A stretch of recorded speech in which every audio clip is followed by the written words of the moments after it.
அமெரிக்காவின் இரட்டை கோபுரம் தாக்கப்பட்டது போல ரஷ்யா மீது உக்ரைன் நடத்திய ட்ரோன் தாக்குதல் பேசுபொருளாகியுள்ளது.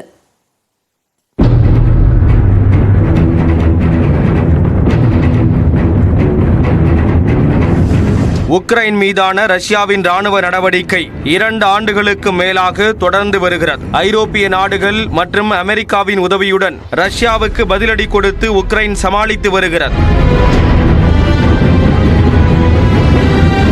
இந்நிலையில் உக்ரைன் தலைநகர் கீவில் ரஷ்யா ஹைப்பர்சோனிக் ஏவுகணை தாக்குதலை நடத்தியது.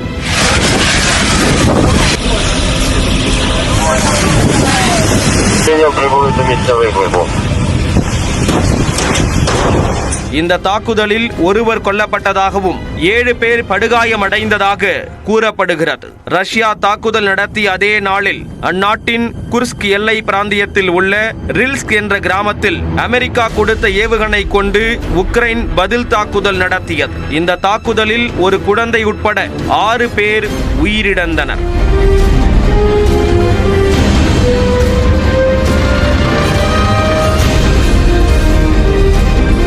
இருப்பினும் ஆத்திரம் அடங்காத உக்ரைன் தற்போது ரஷ்யாவின் கசான் நகரில் மீண்டும் ட்ரோன் தாக்குதலை நடத்தியது. உக்ரைன் ராணுவத்தின் 8 ட்ரோன்கள் கசான் நகரை தாக்கின. இதில் 6 ட்ரோன்கள் கசான் நகரின் குடியிருப்பு கட்டடத்தை தாக்கின. ட்ரோன்கள் அதிரடியாக தாக்கியதில் கட்டடத்தில் தீப்பற்றி குபுகுபுவென எரிந்தது.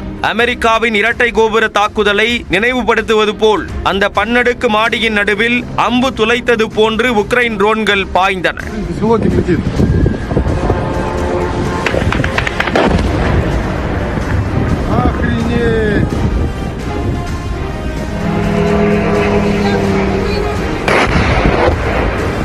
இந்நிலையில் உக்ரைன் அனுப்பிய மற்றொரு ட்ரோன் தொழிற்சாலையின் மீது விழுந்ததாகவும் இன்னொரு ட்ரோனை ஆற்றில் சுட்டு வீழ்த்தியதாக ரஷ்யா கூறியது.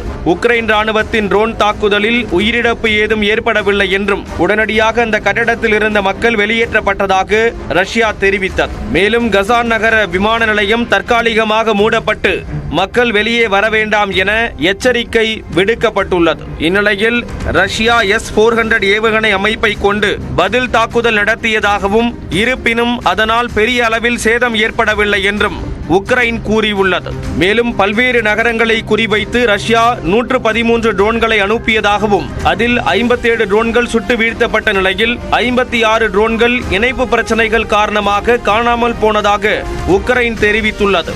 இதனிடையே கிழக்கு உக்ரைனில் உள்ள டொனஸ்க் பிராந்தியத்தை தங்கள் கட்டுப்பாட்டுக்கு கொண்டு வர ரஷ்யா தொடர்ந்து முயற்சித்து வருகிறது. இதில் எல்லையோர கிராமங்களை கைப்பற்றியதாக ரஷ்ய ராணுவம் அறிவித்துள்ளது.